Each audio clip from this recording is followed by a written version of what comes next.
Hello friends, welcome to spare trainings. मैं उम्मीद करता हूं कि आप सभी लोग अपने अपने घरों में होंगे और लॉकडाउन का पालन कर रहे होंगे। दोस्तों, जैसा कि आपको पता है कि लॉकडाउन पीरियड 60 दिन का लगभग हो चुका है। 2 महीने ज़्यादा का समय हम लोग बिता चुके हैं और अभी भी ये लॉकडाउन कंटिन्यू है। बहुत सारे सैंक्शंस अभी भी लगे हुए हैं। तो मैंने ये अनुभव करा कि पिछले 2 महीनों में ये जो समय हमने बिताया है लॉकडाउन का, अपने अपने घरों में सीमित रहते हुए, काम काज से दूर, इसमें 2 जो चीज़ें थी सबसे ज़्यादा उभर के आई हैं। एक, तनाव की स्थिति बहुत आई, stress related to our work, related to our restrictions. इसकी वजह से एक तनाव बहुत हुआ है। दूसरी, नेगेटिविटी, नेगेटिव थॉट्स बहुत हमारे दिमाग में आए कि क्या होगा आगे, नौकरी का क्या होगा, फाइनेंशियल कंडीशंस का क्या होगा, जब लॉकडाउन खुलेगा तब कैसे हम इसके साथ कोप अप करेंगे, कैसे कामकाज को आगे लेके जाएंगे। तो इन सारी परिस्थितियों से निपटने के लिए अपने आप को तैयार करना और पॉजिटिविटी को लेके आना इस लॉकडाउन में, इस अनिश्चितता की स्थिति से बाहर निकलना।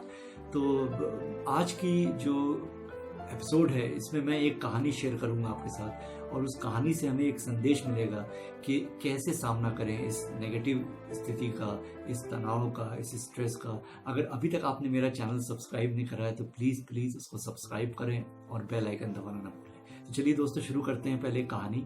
इस कहानी का नाम है द पॉजिटिव डोंकी।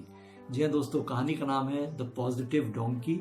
ये कहानी एक ऐसे गधे की है जो विपरीत परिस्थिति से लड़ते हुए उससे बाहर निकल के आता है।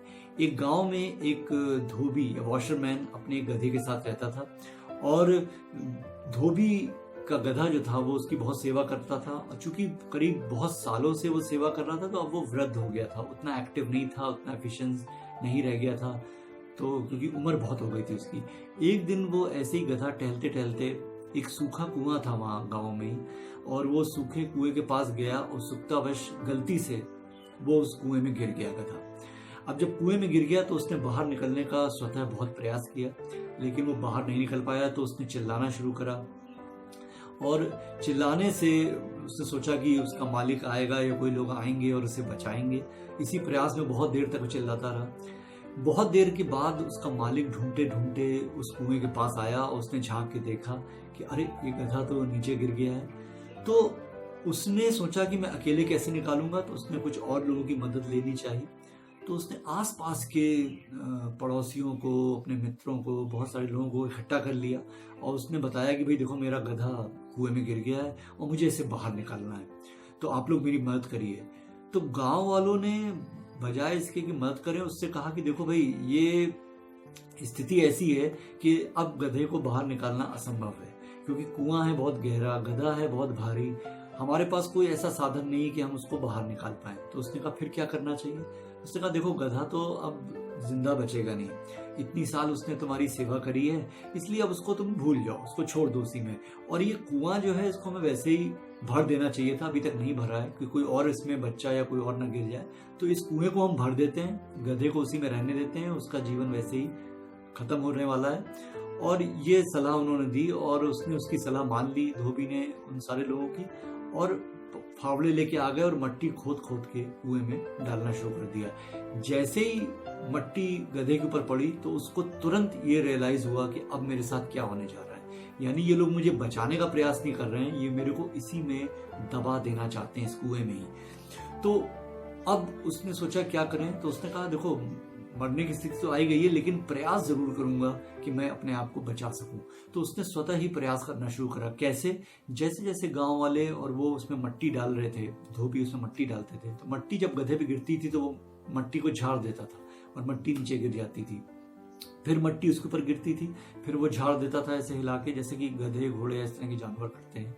और मट्टी धीरे धीरे जब मट्टी का लेवल ऊपर आता गया तो गधा भी उस मट्टी के ऊपर आता चला गया। और एक समय ऐसा आया कि जब मट्टी का लेवल कुएं के एकदम ऊपर तक आ गया तो गधा अपने आप कुएं से बाहर आ गया। उसका मालिक उस गधे को देख के बहुत खुश हुआ, क्योंकि उसका गधा जिंदा बच गया और उसने उसको प्यार करा।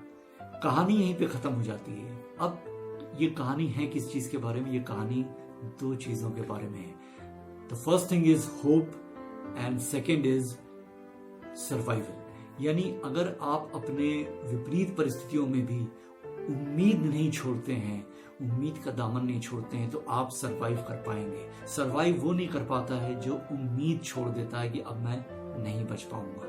सो इस कहानी से 4 पॉइंट और निकल के आते हैं जिनको मैं आपको संदेश के रूप में देना चाहता हूँ कि पहला पॉइंट है presence of mind in adverse condition. यानी गधे ने इतनी बुरी और विपरीत परिस्थितियों में जब उसकी जान जाने की बात हो गई थी, उसको लग रहा था कि मैं नहीं बचूंगा, फिर भी उसने प्रेजेंस ऑफ माइंड का यूज करा, अपनी नेचुरल इंस्टिंक्ट और एबिलिटी का यूज करा और वो मट्टी झाड़ता गया और उसका लेवल मट्टी के साथ ऊपर आता गया। Point number 2, self dependence. कई बार हम दूसरे पे डिपेंडेंट आश्रित हो जाते हैं, कोई हमारी मदद करेगा और हमको इस परिस्थिति से बाहर निकालेगा। हम खुद प्रयास नहीं करते हैं और अपनी एबिलिटीज को भूल जाते हैं और उम्मीद में बैठे रहते हैं कोई हमें आके बचाए। ऐसा होता नहीं है दोस्तों। अपने आप पे डिपेंडेंट होना बहुत जरूरी है। सेल्फ डिपेंडेंट होना is the biggest thing, is the biggest strength in your life. तो दूसरे की बजाय अपने आप पे आश्रित होइए। Point number 3, shed your worries tension like dirt. जीवन जब तक चलेगा तब तक तनाव आएगा। जिस तरह की परिस्थिति अभी चल रही है इस तरह की परिस्थितियां आएंगी, आगे भी आएंगी। तो तनाव और जो नेगेटिव थॉट्स हैं उनको उसी तरह झाड़ते रहिए अपने जीवन से जैसे उस गधे ने मट्टी को झाड़ा और वो आगे चला गया। और 4th और last point, move ahead in life. यानी लाइफ यानी परिस्थितियां कितनी ही विपरीत और नकारात्मक क्यों ना हो, उनसे उबरिए और आगे चलिए। उनके साथ मत रहिए, अपने पास्ट के साथ मत जीते रहिए, प्रेजेंट में। अगर आप उस स्थिति से बाहर निकल आए, मूव ऑन। तो लाइफ जो है जीवन चलने का नाम है जो हम लोग कहते हैं, तो लाइफ में आगे बढ़ते रहिए। तो मैं उम्मीद करता हूँ ये कहानी आपको पसंद आई होगी। अगर पसंद आई है तो इसे शेयर जरूर करिएगा और मेरे चैनल को सब्सक्राइब जरूर करिएगा। मैं उम्मीद कर रहा हूँ कि आपके आने वाले दिन भी इसी तरह सुरक्षित रहेंगे।